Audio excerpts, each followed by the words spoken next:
Disney ক্রুজের একটি রণতরী থেকে হঠাৎই খোলা সমুদ্রে পড়ে যায় একটি শিশু। এক মুহূর্ত দেরি না করে মেয়েকে বাঁচাতে পানিতে ঝাঁপ দেন বাবা। এরপরই মাঝ সমুদ্রে থেমে যায় জাহাজ। শুরু হয় উদ্ধার অভিযান।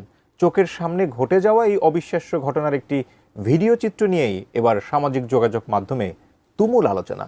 প্রশ্ন, কিভাবে পড়ল ওই শিশু, আর কিভাবে এই বাবা মেয়েকে উদ্ধার করা হলো? বিস্তারিত জানাচ্ছেন ইস্তিয়াক হোসেন।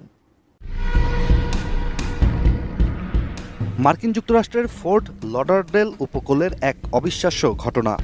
ডিজনি ক্রুজ লাইনের ডিজনি ড্রিম জাহাজ তখন ফেরার পথে বাহামা থেকে দক্ষিণ ফ্লোরিডার দিকে এগোচ্ছে। এমন অবস্থায় হঠাৎই চারদিকে জরুরি সংকেত বেজে ওঠে, আর যাত্রীরা দৌড়ে আসে ডেকে। মূলত এক বাবা নিজের জীবন বাজি রেখে ঝাঁপ দিয়েছিলেন নিজের ছোট্ট মেয়েকে বাঁচাতে। জাহাজে উপস্থিত প্রত্যক্ষদর্শীরা জানান, মুহূর্তের